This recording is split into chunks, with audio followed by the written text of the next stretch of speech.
그렇죠. 반대로 하면 되기는 하는데 지난 영상에서 한번 이야기한 적이 있는데 부정은 긍정보다 훨씬 힘이 세고 강하다. 여러분이 어렸을 적에 너무 맛있게 먹었던 음식이 있어서 지금도 기억을 해서 그것을 찾아서 드시는 분 혹시 있으세요? 사실은 많지 않습니다. 근데요, 어렸을 적에 한 번 잘못 먹었다가 된통 배탈이 나거나 아팠던 분들, 그런 분들은요, 십수년이 지났어도 그 음식을 절대 입에 대지 않는 분들이 되게 많습니다. 왜 그럴까요? 인간은 긍정을 좋아하는 것보다 부정을 회피하는데 훨씬 민감합니다. 그래서 우리는 누가 좋아하는 일을 하는 것보다는 싫어하는 일을 안 하는 게 중요하고요. 일을 잘하는 행동을 하는 것보다는 일을 못하는 행동을 안 하는 게 훨씬 더 중요하다라는 얘기입니다. 그래서 지금부터 여러분들에게 말씀드린 이 네 가지는요, 절대 해서는 안 되는 일 못하는 사람들의 행동일 것입니다. 첫째, 다른 동료가 예측할 수 없는 행동을 하는 것입니다.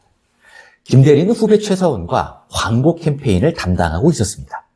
그동안 고객과 미팅한 내용을 토대로 캠페인 내용을 상무님께 프레젠테이션을 하기로 했는데 오늘 갑자기 최서원이 휴가를 낸다고 하는 겁니다. 아니, 내일이 발표라서 오늘 자료 준비와 발표 준비까지 해야 되는데 갑자기 휴가를 낸다고? 어이없어 하자 이미 오래전부터 예정된 휴가라 어쩔 수 없다고 합니다. 그래서 김대리는 왜 그 얘기를 미리 하지 않았느냐고 화를 냈지만 결국 어쩔 수 없이 김대리 혼자 발표 준비를 할 수밖에 없었습니다.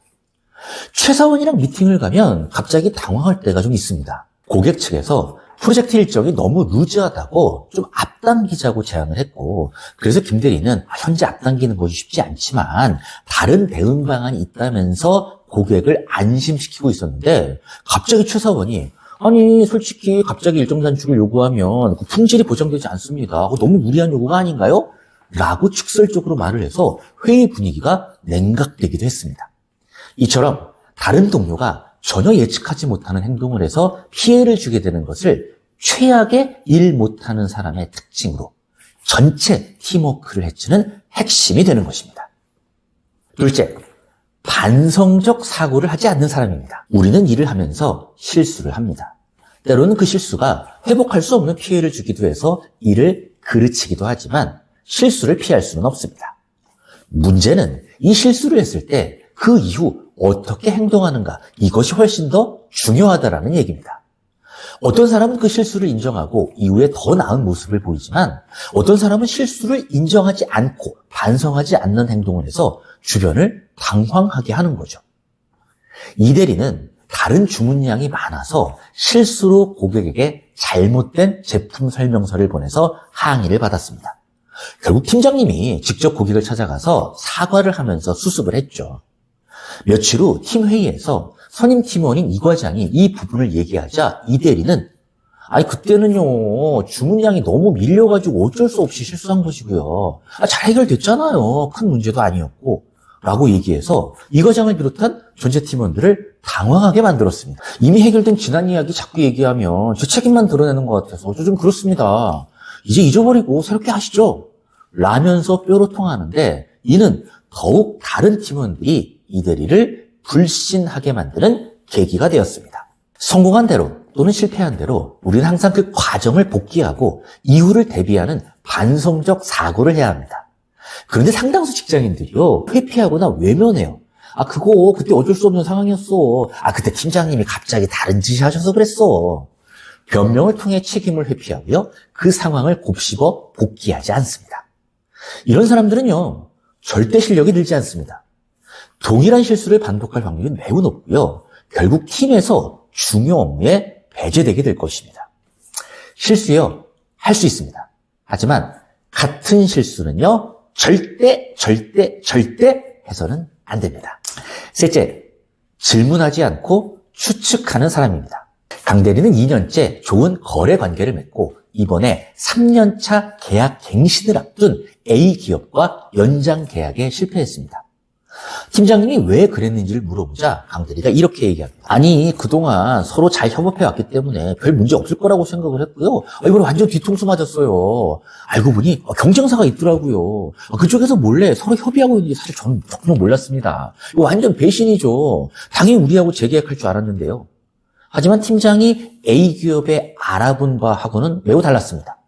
이미 3년차 계약은 경쟁 입찰로 진행될 것이라고 사전에 이야기를 했었고 강 대리는 그런데도 똑같은 조건을 그대로 보냈다는 것이었습니다. RFP를 보냈는데도 특별히 질문도 없었고 작년에 그랬으니 올해도 당연히 그럴 것이라고 생각했는지 새롭게 변화된 사항을 전혀 반영하지 않아서 안타깝게도 서류 점수에서 최하점을 받게 되었다는 것이었죠. 우리는요, 익숙한 일, 반복된 일을 할 때 너무 관성적으로 상대방이 내 생각처럼 행동할 것이라는 착각을 너무 쉽게 합니다. 그냥 3년째 계약이니까 당연히 연장이 될 것이라는 착각. 내가 그동안 그렇게 해왔으니 이번에도 동일하게 반복될 것이라는 착각. 이것이 늘 일을 망칩니다. 여러분, 일을 못하는 사람의 특징은요, 처음 접해는 새로운 일을 못하는 것이 아닙니다. 자주 행하던, 반복적으로 있던 일이다 보니 특별히 질문하지도 않고 미리 결론 내려서 관성적으로 행동할 때 보통 실수가 드러나고 일을 망치게 됩니다. 자주 하던 일이라고요? 질문을 통해서 다시 한번 확인하시기 바랍니다. 넷째, 자기 객관화가 안 되는 사람입니다. 아마 지난 영상 메타인지를 설명할 때 이런 얘기를 했었을 거예요. 일을 잘하는 사람과 그렇지 못하는 사람의 차이가 뭐냐. 일을 잘하는 사람은 자기가 할 줄 아는 일과 못하는 일을 구별할 줄 안다. 할 줄 아는 일에 집중하고 못하는 일은 빨리 다른 사람에게 위임을 하거나 넘긴다.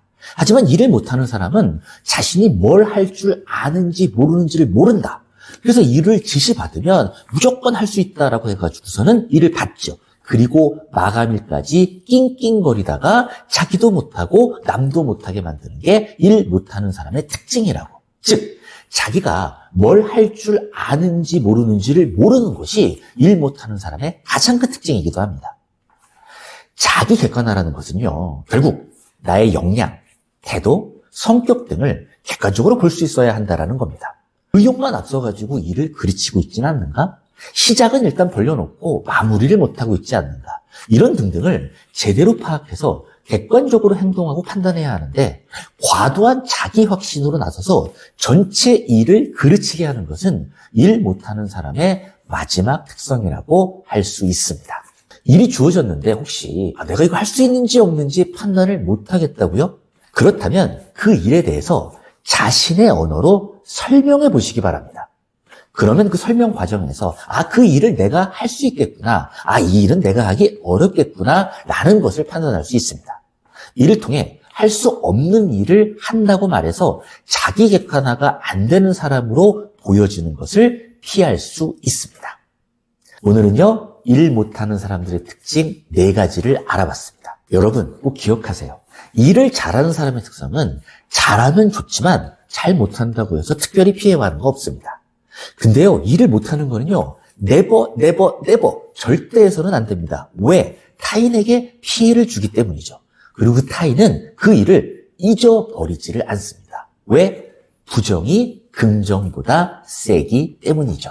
여러분, 워크스마트, 일을 잘하는 사람, 못하는 사람 특성에 관련된 좀 더 자세한 강의를 듣고 싶으면요, 고정 댓글란에 링크를 달아드렸습니다.